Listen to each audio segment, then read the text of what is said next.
yo me siento muy solo. O sea, me siento muy poco entendido y siento que soy un mensajero de la vida. No estoy aquí más que para cumplir un cometido. A mí lo que me ha dado felicidad es no pensar, porque pensar es tóxico, porque no se aleja de sentir. Y gracias a la filosofía me di cuenta que yo pasaba mucho tiempo en mi cabeza y que ese tiempo no era de calidad. ¿Dónde estaba mi tiempo de calidad? Sintiendo.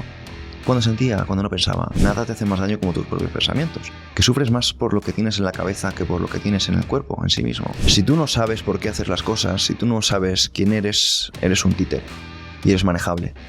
Te define qué es lo que haces, ¿no? ¿Qué es lo que piensas? ¿Cuánta gente tiene ideas muy buenas para emprender? Muchísimo. Muchísimos, ¿no? Todos los días hay gente que tiene. Pero ¿quiénes son los que salen adelante? Los que lo hacen. Así es, ¿no?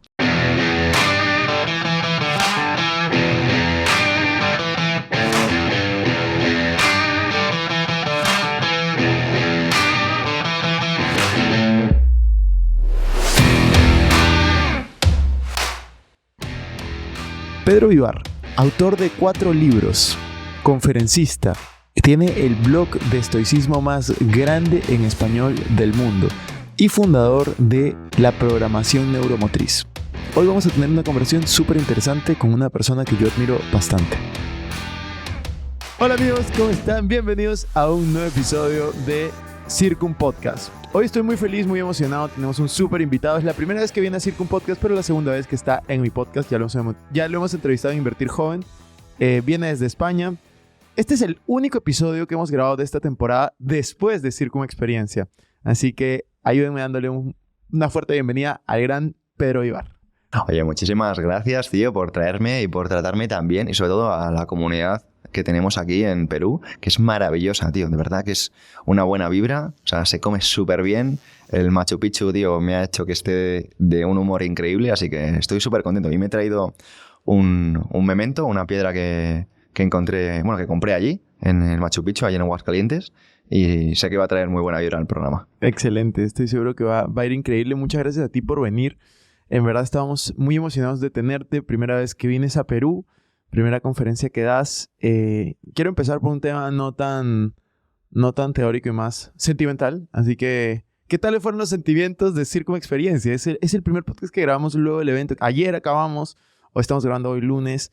Esta temporada, Circum Podcast lo saqué, es mi segundo podcast, lo saqué porque quería sacar un podcast por temporadas, porque Invertir Joven es todas las semanas, solo de emprendimiento, le metimos un poco de crecimiento personal. Circum Podcast, que es el que estamos grabando ahora, lo saqué por temporadas y una temática por temporada. Esta es la 4ª temporada y la temática es eventos presenciales y solo entrevisté a las personas que han sido speakers y que se han subido a tarima. Entonces, todas han sido antes, obviamente, para promocionar el evento y este es el único que va a ser después. Entonces, cuéntanos cuál fue tu percepción. Tú has ido a varios eventos, has dado varias conferencias en distintos países. ¿Qué tal te pareció el evento de Lima? Pues mira, te puedo decir que al final juego con ventaja porque ha sido un día después y tengo el corazón henchido. O sea, está pues bastante sensible después de lo vivido ayer, porque yo hace tiempo que ya no miro las cosas tanto de forma mental, porque es una cosa que me ha caracterizado, y ahora trato de ser más sensible a la emoción. Y siento lo que es la gratitud de las personas. Siento que realmente ha sido un impacto en la vida de las personas. Todavía no he llegado a responder la cantidad de mensajes que recibí después de ayer y estoy sencillamente abrumado de la gratitud. Entonces es una sensación que creo que no vas a echar de más.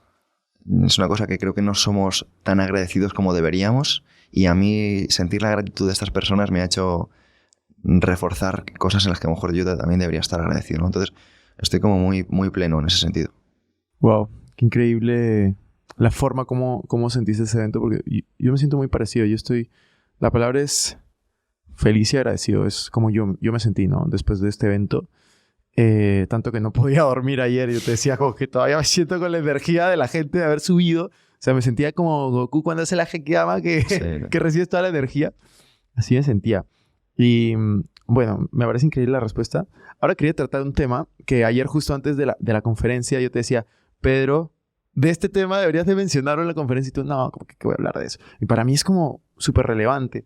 Hay muchas personas que pasan por momentos súper difíciles en la vida y dicen como, pasé por esto, me quedo ahí, me define este problema, no, ahora mi vida es así porque sucedió esto.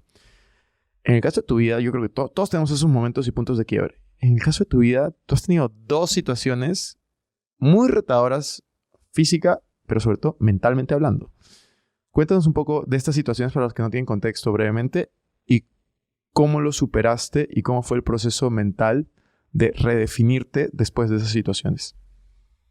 Pues mira, antes de contestarte, quiero decir que yo no hablo de estas cosas siempre por voluntad propia. Yo sí hablo de estas cosas es porque me lo suelen pedir, porque para mí es una frivolidad hablar de nuestras circunstancias de salud. No me gusta hacer dramas. Creo que bastante dramas vivimos con los que cuenta la gente, las que salen en televisión, los que vemos en los periódicos, las noticias. Entonces, yo te lo voy a contar desde una perspectiva lo más asertiva posible. He tenido distintos accidentes.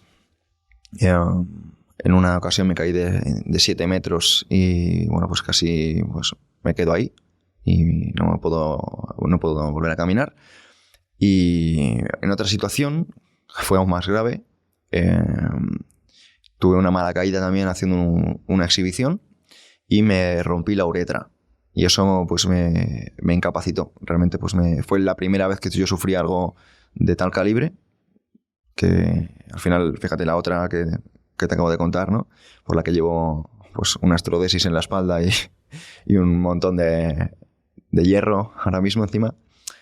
No es hierro, es titanio, pero bueno, para que suene un poco más gracioso, ¿no? Y lo que sucedió es que te quedas incapacitado, te quedas con un tubo para mear. Yo meaba ya no por mi pene, sino meaba por una talla suprapúbica, debajo del ombligo, y llevaba una bolsa en la que me acompañaba para todo. Hasta el punto en el que para mí despertarme era una pesadilla. O sea, no es que soñar y tener pesadillas, sino que cada vez que me despertaba y veía que mi vida era así, decía, no puede ser, si mi sueño es el movimiento, si yo estoy todo el día fuera, estoy todo el día o saliendo a correr o haciendo ejercicio o compitiendo o moviéndome o haciendo un podcast o viajando, ¿qué va a ser de mí? Y en ese momento, bueno, pues dices, ¿no te gusta tanto la filosofía?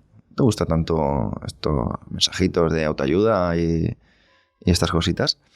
Y empecé pues a dejarme tanta teoría y a pasar a la práctica, ¿no? A aplicar lo que se suele decir, ¿no? La dicotomía del control, centrarte en aquello que puedes controlar. Y en eso lo que hice, pues dije, ¿qué puedo hacer? No me centré en lo que no podía hacer. ¿Y qué podía hacer? Podía estudiar. Podía mejorar mis conocimientos. Mi conocimiento no específico. Podía mejorar mis habilidades de comunicación. Si ya tenía un podcast, lo que hice fue potenciarlo. Trataba de ser mucho más riguroso, de buscar más documentación, de ampliar la bibliografía en la que compartía en mis episodios. Y eso, pues, por suerte, me mantuvo entretenido, porque sí que es cierto que una cosa que quiero animar a las personas que estén pasando por un momento complicado, que sufres más por lo que tienes en la cabeza que por lo que tienes en el cuerpo en sí mismo. Y no quiero decir porque puedes estar tomando analgésicos o narcóticos que te hagan sentir más calmado, más templado, sino porque nada te hace más daño como tus propios pensamientos. Y en ese momento, pues yo estaba sufriendo por todo lo que yo me estaba perdiendo, por el FOMO.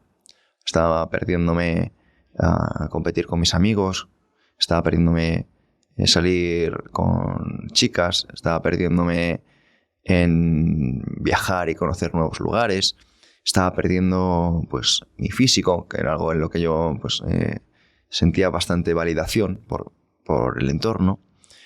Y cuando ves que por las cosas con las que tú te identificas se rompen y notas que tu identidad se rompe, entras en una crisis, ¿no? Pero te das cuenta que si tú te enfocas en una cosa y estás en el momento, no puedes tener tu mente en 2 sitios a la vez. No puedes tu mente en lo que te pierdes y en lo que estás creando. Y yo empecé a poner mi mente en lo que estaba creando. Y estaba creando una personalidad pues más cercana a alguien que amaba la sabiduría, que amaba el saber, el conocimiento. Y me estaba alejando pues a lo mejor de una persona que tenía más más peso en lo que es la vanidad o el físico, ese tipo de reconocimiento.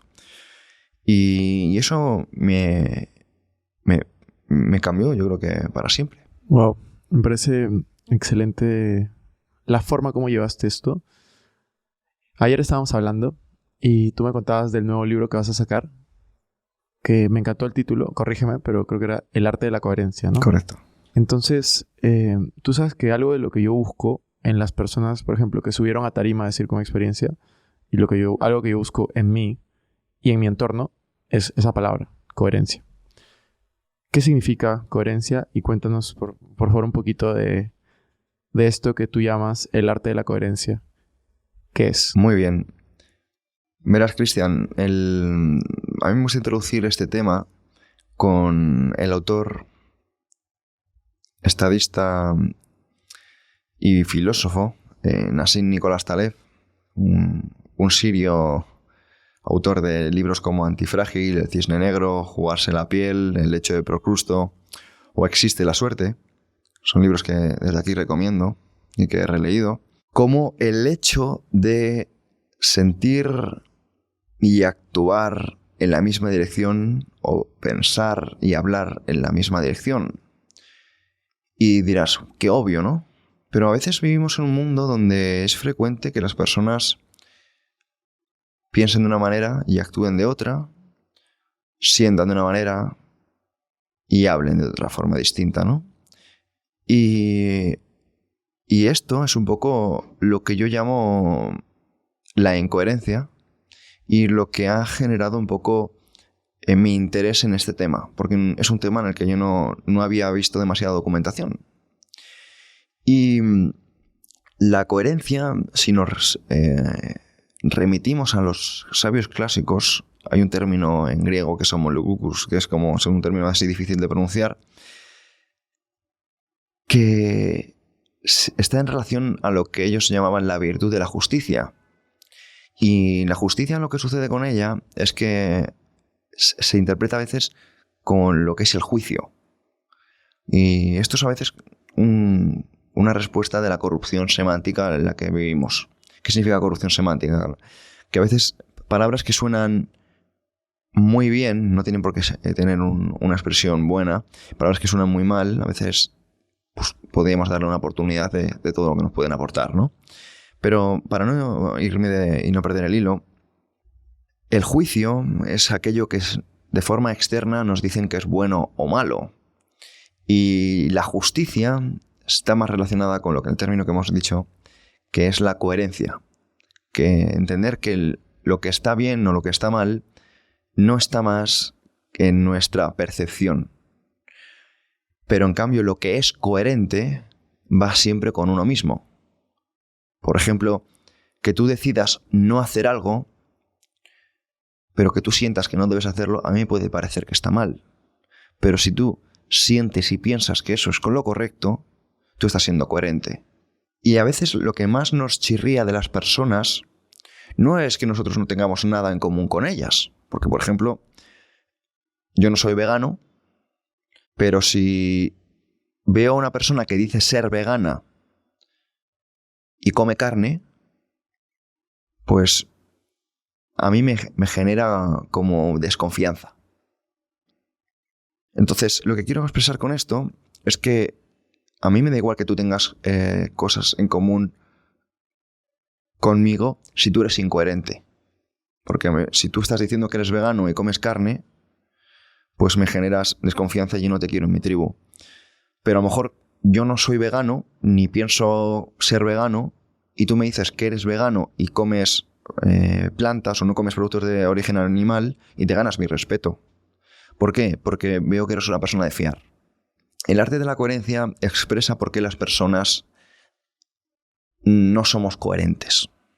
¿Y por qué no somos coherentes? Pues no somos coherentes porque buscamos la aceptación del grupo. Porque el ser humano se suele decir que es un animal gregario. Para que no sepa el término gregario es seguir a la masa. No tiene un criterio propio de por sí.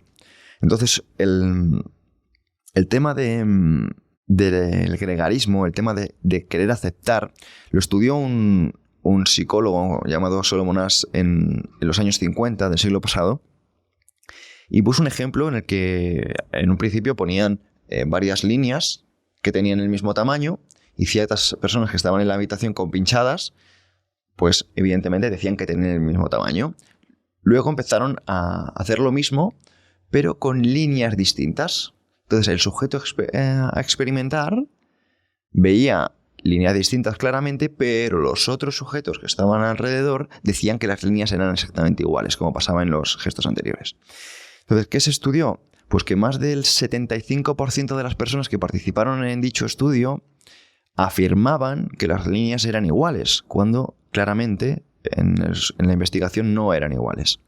Entonces, lo que podemos entender es que las personas a veces son incoherentes no porque ellas decidan serlo, sino porque al final, a nivel evolutivo, la incoherencia te puede permitir sobrevivir. Y hemos vivido en circunstancias donde las personas necesitaban esa incoherencia para sobrevivir. Pero ¿qué ocurre? El drama es que ahora mismo todas las personas vamos a sobrevivir, pero aún así persiste la incoherencia. Entonces la tesis del libro es esa búsqueda de dónde comienza esa incoherencia. Y esta incoherencia yo la destapo porque en el siglo XIX un filósofo llamado Friedrich Hegel elimina de los manuales de filosofía un canon, el canon materialista. Es un canon que viene de la época de Sócrates, en los que los cínicos, que son los padres de este canon, son eliminados. ¿Por qué son eliminados? Porque a nivel de interés de este filósofo le chocaba bastante con su propia tesis del Estado. Una tesis de un canon idealista. Y para ser sencillo en la respuesta, porque al final ya sabes que me puedo extender sin querer, un canon idealista es aquel que se basa en ideas, pero que no tienen por qué ser real, ¿no? ¿Qué significa que no tiene por qué ser real? El dinero en sí son papeles. Las personas a día de hoy ni siquiera usan papeles para pagar, usan ideas. Un banco o nosotros mismos muchas veces sentimos nuestra autoestima o validación en función de los ceros que tenemos en nuestra cuenta, ¿no? Personas que incluso van más erguidas en función de los ceros que tienen en cuenta, pero el problema es que hay personas que van más agachadas en función de los ceros que tienen en su cuenta, ¿no? Pero esos ceros ¿realmente existen? O sea, ¿tú estás dejando que algo que es una idea esté condicionando tus circunstancias? Sí, ¿no? Pero no es la única, ¿no? También es el tema del tiempo. Son temas que serían un poquito complicados de expresar, ¿no? Así que voy a dejar un poco que tú seas el que tire del hilo. Pero otro de estos temas también es el Estado. El Estado no tiene existencia ontológica. Y al no tener existencia ontológica, lo que estamos viendo es que nosotros nos reglamos por un ente que no existe, pero por personas que sí existen, ¿no? Entonces a veces decimos, vamos a pagar impuestos al Estado. No. Mira, no estás pagando impuestos al Estado, estás pagando impuestos a personas. De la misma manera que a ti lo que te salva no es la sanidad pública, a ti lo que te salva es un médico. Y yo, a día de hoy, te puedo decir los médicos que a mí me han salvado. El primer accidente me salvó el doctor Martínez Piñeiro y el segundo fue el doctor González Llanos. Pero no me salvó la sanidad, me salvaron personas. Y el problema es que vivimos en una sociedad donde se habla mucho del grupo, se habla mucho de la masa, pero no se le da valor al individuo. Y eso lo desarrollo en el libro porque estamos sumergidos en lo que es la acrasia. La acrasia es la pérdida del poder.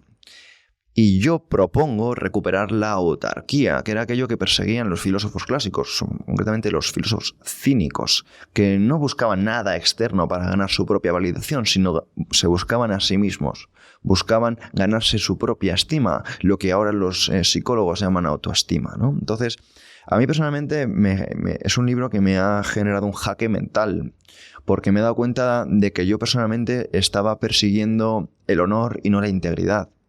Yo estaba más pendiente de ganarme la estima de otras personas, incluso aunque fueran personas cercanas, aunque fueran mis padres, que ganarme mi propia estima. Entonces estaba perdiendo mi propia integridad. Y cuando fui consciente de esto, me supuso un jaque y me quedé realmente en una posición de crisis y de de momento de vacío existencial, ¿no?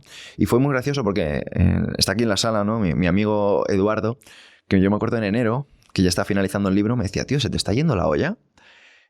Y yo decía, entiendo lo que me dices porque a veces siento que se me está yendo la olla por el jaque y el shock que me ha pegado la documentación de este libro. Porque aquí ahora mismo puede parecer que yo sé de estos temas, ¿no? Pero yo sé de estos temas porque me he puesto a investigarlos, no porque yo lo supiera, ¿no? Yo no escribo libros para confirmar lo que sé, sino yo escribo para aprender. Buenísimo. Has mencionado varias veces la palabra cinismo. Entonces, no quiero que definas la palabra cinismo. Quiero que des un ejemplo de la misma, porque creo que de esa manera van a entenderlo mejor. No sé si está bien dicho, corriente filosófica. Sí, no está bien dicho, ¿no? Sí. Entonces, ¿podrías dar un ejemplo de una persona cínica? Muy bien. Si aquí tuviéramos una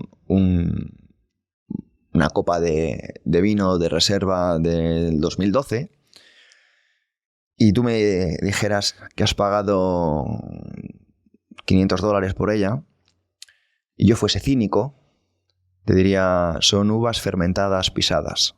Ok. Y diría, ¿por qué pagas $500, ¿no? Por uvas fermentadas pisadas, ¿no?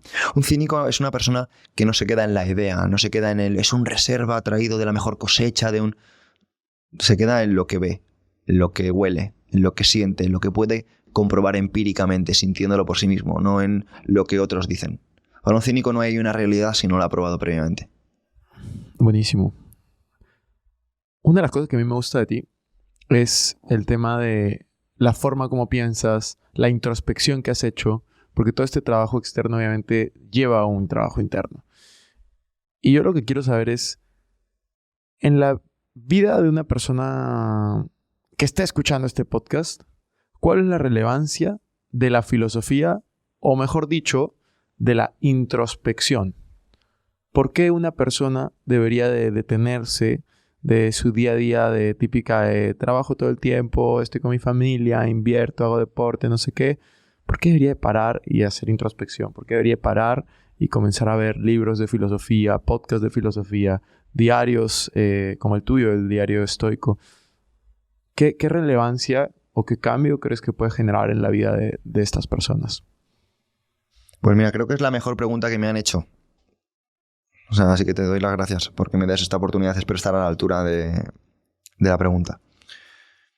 Mira, si yo fuese el entrevistador y te preguntase ¿por qué es importante saber de finanzas? Me dirías, oye, pues eso es importante porque usas las finanzas en tu día a día. Es importante porque no es algo que hayas aprendido en el colegio. Es importante porque las vas a usar en el futuro y porque está relacionado para potenciar la persona que puedes ser, ¿no? Y el impacto que vas a generar en el mundo, ¿no? Pues te diría que la filosofía es más importante. Porque a lo mejor tú puedes querer hacer dinero, pero si tú no sabes por qué quieres hacer dinero, tienes un problema. Si tú no sabes por qué hacer las cosas, si tú no sabes quién eres, eres un títere. Y eres manejable. Entonces, no significa que vayas a llevar una mala vida, pero va a significar que vas a llevar una vida que no es tuya. Porque no tiene que significar que vas a llevar una mala vida, pero no tiene por qué significar que vas a llevar una buena vida. También quiero dejar esto claro, ¿no? Entonces, lo bueno que tiene de una filosofía es que una filosofía te va a ayudar a preguntarte cosas. Porque creemos que a veces la filosofía es algo esotérico. Creemos que a veces que la filosofía es algo que está para discurrir y quedarnos. Porque la filosofía que nos ha llegado son filosofías idealistas. Son filosofías de personas que no están en la presencia, porque desde el siglo XIX, como hemos comentado antes previamente, se ha dejado de estudiar la vida de filósofos que encarnaban esta filosofía y hemos empezado a estudiar la vida de los filósofos. Hemos empezado a estudiar el pensamiento de los filósofos, no su vida. Nos hemos quedado en la idea y no nos hemos quedado en el estilo de vida. Y cuando nos empezamos a preguntarnos las cosas, lo bueno que tiene es que empezamos a desarrollar el córtex prefrontal, que tiene gran incidencia en nuestra capacidad de autocontrol, que tiene gran capacidad de incidencia este autocontrol en nuestra capacidad de generar prosperidad, nuestra capacidad de aumentar nuestro disfrute. El filósofo romano Musonio Rufo decía, si tuviéramos que medir las cosas por la cantidad de placer que brindan, ninguna sería mayor que el autocontrol. Y si tuviéramos que medir las cosas por la cantidad de dolor que producen, ninguna sería mayor que la pérdida del autocontrol. Entonces, ¿por qué es tan importante la filosofía? Porque nos han hecho creer que no es importante. Pero la filosofía te va a ayudar a conocerte. La filosofía te va a ayudar a que entiendas por qué hacer las cosas, cuál es tu sistema operativo. Porque si tú no sabes con qué sistema estás operando, muy probablemente no sea tuyo. Wow, qué interesante. Hay algo que alguna vez me preguntaron y que yo quiero hacerte esta pregunta. Hacer tanta introspección, hacer tanto deporte o ejercicio, tener el nivel de trabajo, la dedicación que tú tienes, te lleva a un punto que puede parecer algo solitario, porque te vuelves único en lo que estás haciendo. ¿Alguna vez te has sentido de esta manera? ¿Y cómo has superado o cómo has manejado ese pensamiento de soledad? Es constantemente. Entonces, una anécdota para que esto se pueda aterrizar. Ayer estaba rodeado de miles de personas, varias decenas de cientos de personas que solicitaban mi presencia. Solicitaban una foto, que les dejara un mensaje. Y estuve del tiempo que pude hasta que mis amigos se fueron. Y para mí era más importante estar con mis amigos que con cientos de personas. Porque, como tú dices, yo me siento muy solo. O sea, me siento muy poco entendido. Y siento que soy un mensajero de la vida. Que yo no estoy aquí como más que para cumplir un cometido. Entonces, cuando te has puesto tú a ti mismo esa visión del mundo, sientes tanta soledad que dices, prefiero estar con estas personas a estar rodeado de cientos que buscan mi atención, que buscan mi cariño y que me están dando el suyo, ¿no? Y es precisamente porque al final yo no quiero el cariño o la atención de cualquiera. Yo quiero la atención de aquellos que se ganan su propia estima, que están en esa misma búsqueda que estoy yo. Y por suerte, desde hace unos poquitos años, lo he encontrado. Porque yo siempre he estado solo. Siempre, ahora te digo que estoy solo, o que me siento solo muchas veces. Pero antes me sentía aún más solo. Me sentía aún más solo. Y hay vacíos que los libros no llenan, que hay vacíos que no llena, como dice el deporte. Pero creo que es una cosa que no me hace sentir especial. Creo que hay muchas personas que están en esa misma búsqueda, por eso me gusta ser amable con las personas. Porque creo que todo el mundo tiene ese vacío. No es algo mío solo. Creo que todo el mundo puede empatizar con esta sensación de buscar el cariño de personas que les quieran de forma genuina y no por un escaparate, ¿no? Porque desde fuera tú, ¿no? eres visto como una persona exitosa, escribes libros, das conferencias, ganas dinero, ¿no? Entonces hay personas que yo entiendo que le genera esa atracción, ¿no? Y van a la luz.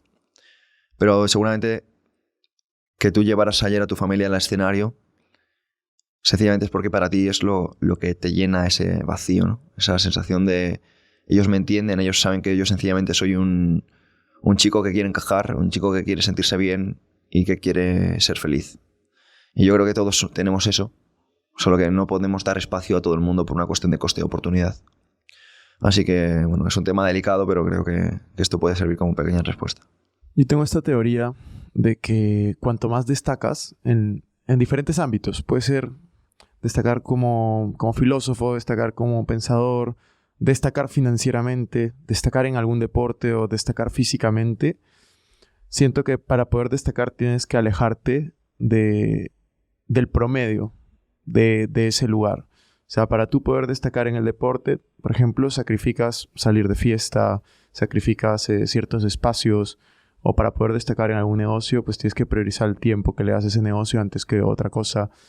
Y esta conversación yo la tuve con Yokoi Kenji, fue la persona con la que tuve esta conversación. Que él también es conferencista, escritor, un colombiano-japonés, muy bueno. Y él me decía, como, yo me siento solo. Justo ayer yo lo pensaba, o sea, y había momentos en los que obviamente yo estoy agradecido por tomarme fotos y tal, pero yo te hacía esta pregunta porque justamente yo también la he sentido. O sea, vas y dices, wow, como que toda esta gente sí quiere tomarse fotos, quiere estar aquí, pero ¿dónde quiero estar yo? O sea, estoy agradecido, pero es como un sentimiento extraño y por eso te lo hacía y quería saber tú cómo lidiabas y qué pensabas, ¿no? Sobre ese tema. No sé, es que por eso creo que cuando se dice muchas veces que el dinero no da la felicidad o la fama, es que eso no es un tópico. O sea, tú fíjate, estabas ayer y sencillamente lo que querías seguramente era terminar y decirle, mira mamá, mira papá, ¿no? Era a lo mejor lo que más te llenaba, poder decírselo a tus papás, que estuvieran orgullosos de ti. Al final no buscamos cosas materiales, buscamos que nos vean consiguiendo cosas, independientemente de que sean materiales. Pero eso es una cuestión muchas veces por ese vacío, ¿no? Eso no sé ya si es programación, o sea, no sabría explicarte, pero sí que en relación a lo que has dicho, había un filósofo árabe, no recuerdo el nombre, porque es un nombre así complejo, pero sí que me sé su mensaje, y es que a veces la sabiduría no es la sabiduría es evitar a los ignorantes, porque te confunden, ¿no? Entonces yo entiendo esa sensación.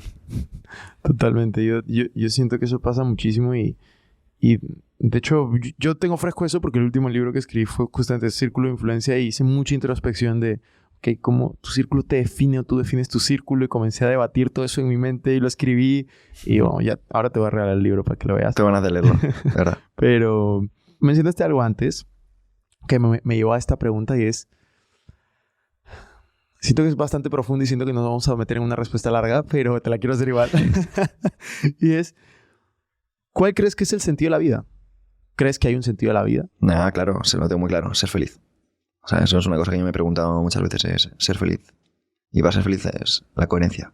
Ya está. Tan fácil. Eso es lo que yo me siguiente pregunta era qué te iba a hacer feliz, pero ya estabas. Y es, yo quiero compartir mi definición de felicidad contigo y debatirlo. Mi definición de felicidad, porque yo también, o sea, yo he hecho mucha introspección a mí, por eso me gusta conversar contigo, porque yo siento que hago mucha introspección y a veces no tengo como con quién hablar de este tema también, así que voy a aprovechar el podcast. Yo cuando hago esta introspección de preguntarme qué me hace feliz, yo era súper joven, tenía 16, 17 cuando empecé. Comencé a decir, sí, me hace feliz mi familia, me hace feliz cuando me va bien en los negocios, me hace feliz tal cosa, cuando en ese momento estaba en la universidad, que apruebe los cursos en la universidad, ya, puse 6 pilares, ¿no? De cosas que me hacían feliz, que me hacían sentir bien. Comencé a poner metas en cada uno de esos aspectos, como metas de cosas que yo decía, ok, esto, no sé, es irme de viaje con mi familia. Uf, check, ya, increíble. Comencé a decir, ser libre financieramente. Ok, check. Estar bien de salud. Y comencé a definir qué era estar bien de salud para mí. Check. Y comencé a darme cuenta que, y a mí me pasó, cuando yo tenía 24, 25, había logrado todo lo que me había propuesto. Todas las metas, o casi todas. Y no era feliz. Porque yo en ese momento pensaba, o sea, cuando yo tenía 17, 18, pensaba, cuando consiga esto voy a ser feliz.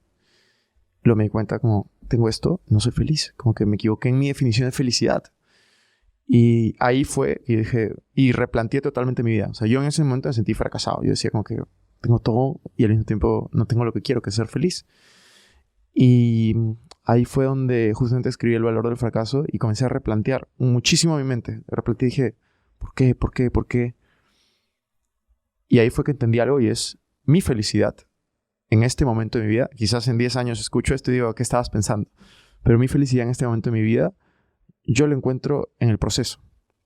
En el proceso yo digo, wow, si pongo una meta, no importa si llego o no, pero si sé lo que quiero y soy feliz. Como que digo, wow, quiero viajar a tantos lugares. Soy feliz viajando, yendo a cada lugar, dando conferencias. ¿Qué opinas acerca de la frase? Yo lo he repetido, muchos la repiten, pero yo sé que tú eres cínico, así que vas a decirlo indiferentemente. ¿Qué opinas de la frase de disfrutar el proceso y cómo el proceso influye desde tu perspectiva en la felicidad? Sí, antes has dicho, ¿no? El sentido de la vida, que es ser feliz, ¿no? Pero ¿cómo se hace feliz, no? ¿Cómo somos felices? Pues yo lo defino igual que tú. Hay un referente para mí que tuve la suerte de entrevistarlo el año pasado, que me acompañó mi amigo Edu, que es Emilio Duró, y él, un aforismo es: la felicidad no está en conseguir algo, sino está en luchar por ello. Y como tú dices, ¿cómo luchamos, no? Pues luchamos en el proceso.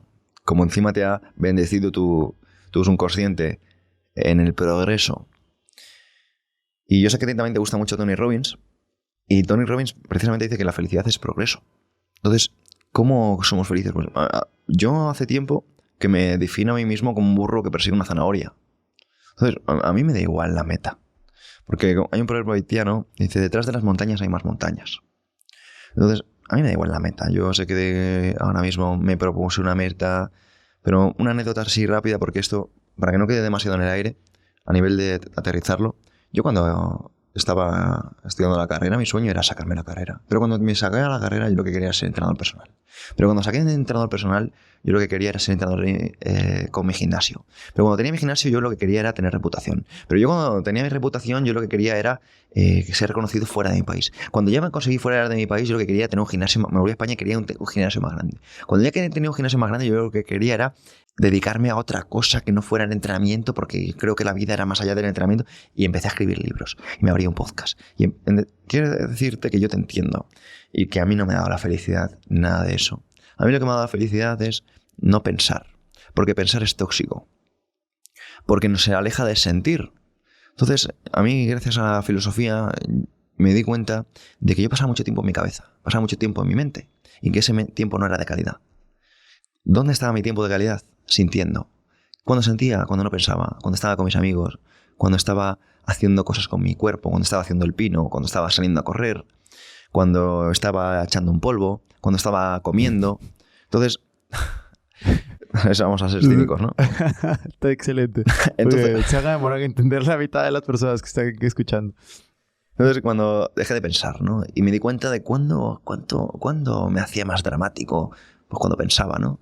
Cuando le discurría, cuando estaba en la idea y no en la materia. Y eso ahora pues está muy de moda, ¿no? En todo tipo de terapias, ¿no? Por eso está tan de moda la respiración, por eso está tan de moda los baños fríos, por eso está tan de moda tantas terapias con el cuerpo. Me parece fantástico, porque sencillamente están recordando que lo importante es sentir y no pensar. ¿Cómo podemos aprender a controlar nuestros pensamientos en vez de que nuestros pensamientos nos controlen? ¿Cómo manejar esa mente subconsciente? Tú entrenas mucho físicamente, pero también entrenas mentalmente. ¿Cómo son esos ejercicios mentales que tú tienes? Hay un ejercicio de la filosofía que se llama dianoia. La dianoia es separar de tus pensamientos porque no son tuyos. Lo que debemos entender es que nosotros al final somos una plastilina. Y toda esa plastilina la vas deformando. La vas deformando, tú la tiras, la aplastas, la presionas y todo se va cambiando porque al final somos muy moderables. Al final, una cosa que dijo ayer Carla, que a mí me encantó, fue que somos lo que somos y lo que seremos. Entonces, que tú ahora mismo tengas pensamientos muy negativos, que tú ahora mismo tengas pensamientos que sientas que te hacen infeliz, pensamientos que te sumergen en momentos muy bajos, no te define. Te define qué es lo que haces, ¿no? Qué es lo que piensas. ¿Cuánta gente tiene ideas muy buenas para emprender? Muchísimos. Muchísimos, ¿no? Todos los días hay gente que tiene. Pero ¿quiénes son los que salen adelante? Los que lo hacen. Así es, ¿no? Pues eso es una cosa que ya viene de los filósofos clásicos, ¿no? Un filósofo idealista, que fue el mentor de Alejandro Magno, Aristóteles, decía que no somos más que lo que repetidamente hacemos. Por eso la excelencia no es una acción, sino la excelencia es un hábito, ¿no? Y por eso cuando alguien se equivoca, que no se monte un drama, de la misma manera que cuando a alguien le salga algo bien, que no se ponga a darse palmaditas. Porque lo que define, y esto a mí me gustó porque lo tengo muy fresco de la conferencia de ayer, es que hasta que una persona no se muere, no se puede decir cómo ha sido su vida. Porque la adversidad o la fortuna todavía no te ha señalado.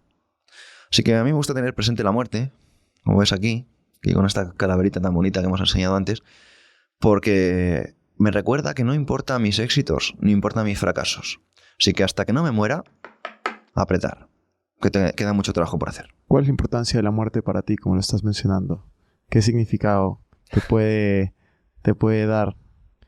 A mí la muerte me parece maravillosa porque la muerte iguala a los ricos. No hay tanta gente que tiene tanto drama con los ricos. ¿No? Los ricos. La muerte es maravillosa porque no hace distinción de clases sociales, no hace distinción de bolsillos, no hace distinción de color, de piel, ni de país. No tiene ni xenofobia, ni es racista, ni es transfoba. La muerte es tan generosa que nos trata a todos por igual, ¿no? Entonces a mí la muerte me parece maravillosa.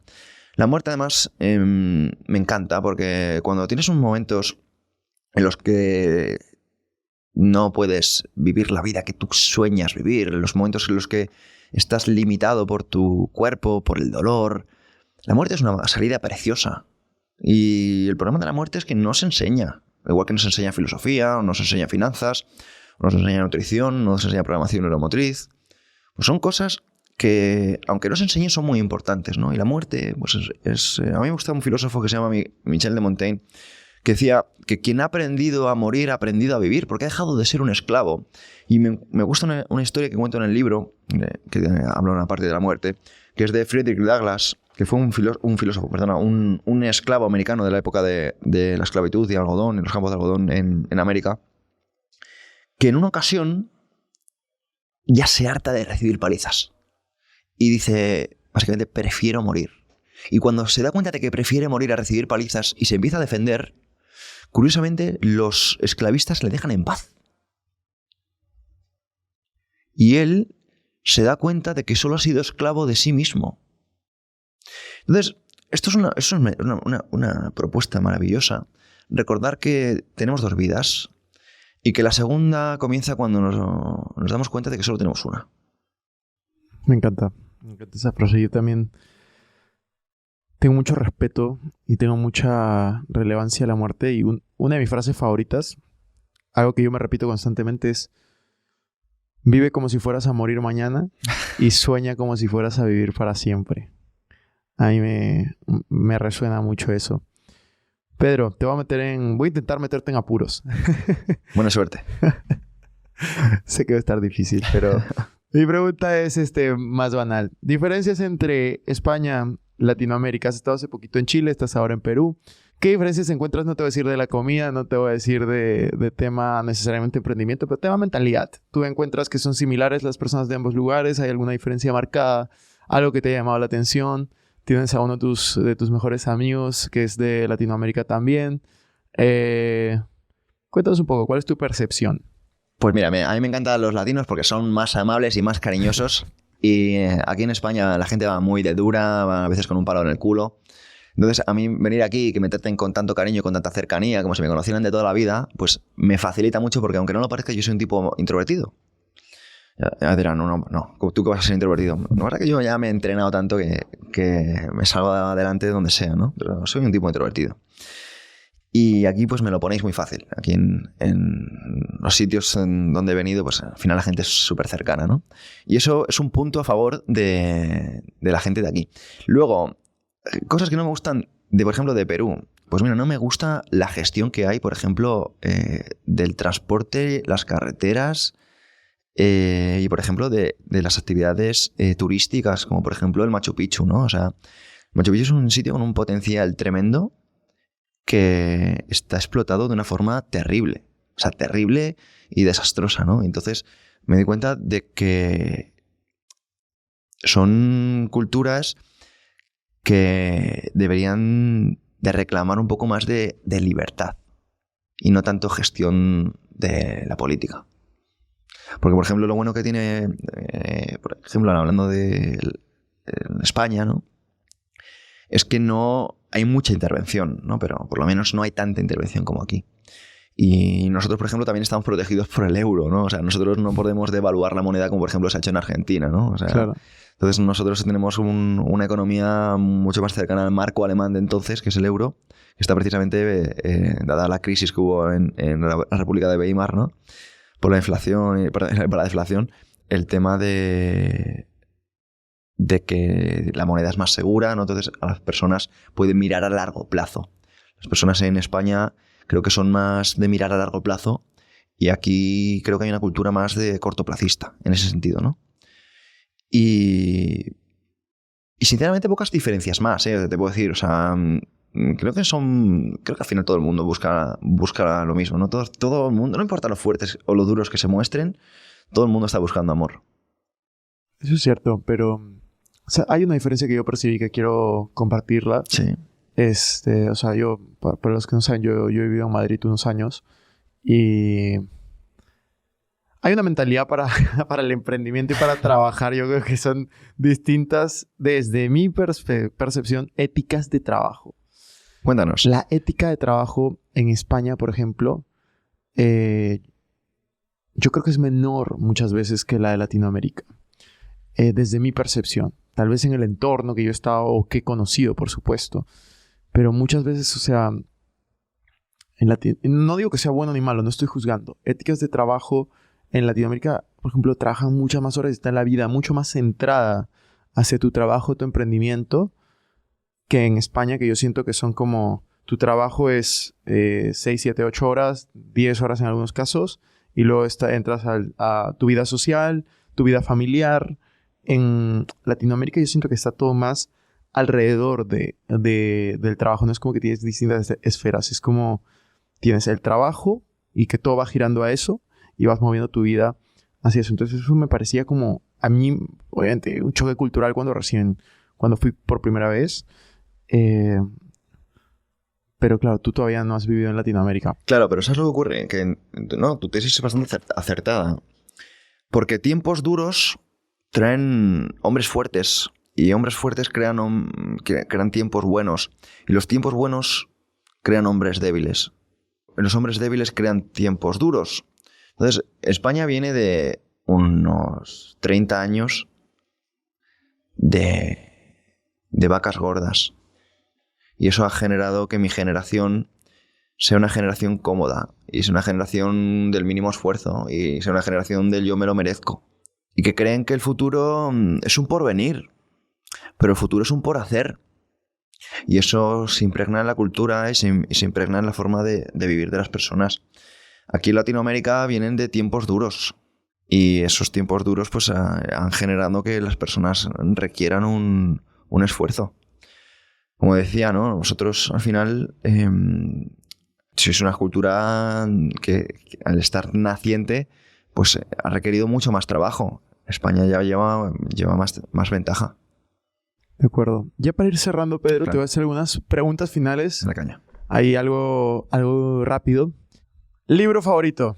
O un libro que más veces hayas recomendado. Puede ser uno tuyo. Vas a tener que escoger entre uno de tus bebés y uno que sea de otro autor. No quiero recomendar mis libros porque es como... Yo si los he escrito es porque son buenos. O sea, no necesito recomendarlos. Voy a recomendar libros que he regalado muchísimo. Te voy a dar 3. He regalado muchísimo Cómo ganar amigos e influir en las personas de Dale Carnegie. Los 7 hábitos de la gente efectiva de Stephen Covey. Y Disertaciones de Epicteto. Porque es un libro muy sencillito, muy cortito, lleno de aforismos maravillosos, que yo recomiendo. Y uno que he releído mucho, ahora estoy releyéndolo por 7ª vez, es Las 48 leyes del poder. De Robert Greene. De Robert Greene. Muy buen libro. Que es un libro que me parece muy maquiavélico, pero te enseña un poquito a las circunstancias del mundo, ¿no? ¿Y en la charla tú mencionaste el libro de Raval Navikant o no? Ah, pues maravilloso. El almanaque de El Naval almanaque de Naval Ravikant es un libro soberbio, muy bueno, sobre todo... Pero tú lo mencionaste, fue Rorro, no me acuerdo. No, yo lo mencioné. Fuiste tú. No, sí, a mí también. Sí, mencioné unos cuantos también. Sí. No, me encantó. Los 5 libros los he leído, me parecen increíbles. Siguiente pregunta. ¿Una frase que te guste mucho? O, Pues o que te repitas constantemente. Puede ser cualquiera de las dos. Una frase de cuánto tamaño. Porque yo me repito muchas Cualquiera que pueda durar menos de un minuto y quieras decirla. En el momento que relajes la atención No piensas que las recuperarás cuando quieras, sino ten a mano que por el error de hoy tus asuntos irán a peor en lo demás, porque habrás caído en la peor de todas las costumbres, la de no poner atención. Luego en la de diferir la atención. Sabe que constantemente estás retrasando para otro y otro momento la serenidad, la compostura, el estar y vivir conforme naturaleza. He dicho esta frase porque el mayor problema que tiene nuestra sociedad ahora mismo es la distracción. Buenísimo. Tercera pregunta. Si solo tuvieras $100, no tienes dinero, no tienes tus redes sociales, no tienes contactos, estás en una ciudad nueva, ¿qué harías? Si yo tuviera $100 y estoy en una ciudad Después nueva. de un naufragio, llegaste ahí con $100. Bueno, pues iría al hotel más caro de la ciudad a ofrecer mi servicio a cambio de alojamiento y comida gratis. Y ahí me aseguraría de hacer los contactos de la forma adecuada. Ojito que Pedro no ha escuchado el podcast con Rorro porque no ha salido todavía. Así que estén atentos a esto. Fue una respuesta muy, muy parecida a la de Rorro, que tuvimos la entrevista hace 2 días y excelente porque creo que hay mucha coherencia en eso. Cuarta pregunta. ¿Cómo te gustaría ser recordado? Este tipo supo vivir. Y la última pregunta, Pedro, es una pregunta que yo te le echo. Y que pusiste un reto que no se cumplió o se cumplió, no tengo idea. Porque fue hace mucho tiempo. Me acuerdo. Y esa es la pregunta. Así que te la voy a volver a hacer con la esperanza de que esta vez la gente pueda saberlo. Ya estás en Perú, sin compromiso, pero ahí va la pregunta. ¿Cómo inviertes tu dinero? ¿Cómo está tu patrimonio? No tienes que decir cifras, Sí. solo porcentajes o alguna estructura de cómo tienes tu dinero puesto. Bueno, pues tengo activos que podrían considerarse los libros, ¿vale? Son recurrentes. Tengo 5 libros en circulación a día de que salga el podcast. Esos son royalties que van llegando, ¿no? Al final los libros también están traducidos a distintos idiomas y eso pues, son royalties de los royalties, ¿no? Luego, aparte tengo un canal de YouTube. Tengo un e-commerce donde vendo pues, distintos productos de merchandising y demás. Por ejemplo, proyecto de programación neuromotriz. Tenemos un máster, tenemos una certificación, damos formaciones por todo el mundo. Tenemos entrenadores en 3 continentes, o sea, certificados. Y bueno, te puedo decir también, doy conferencias y también tengo algún que otro bien raíz. Buenísimo. Pedro, muchísimas gracias. El tiempo se ha quedado un poquito corto. No hemos hablado ni de programación neuromotriz ni otros temas que puede ser, pero esa será excusa para poder tener otra conversación en un tiempo. Muchísimas gracias por todo. Muy bien, pues me des un podcast tú a mí. Te lo debo, encantado. Placer, tío. Gracias.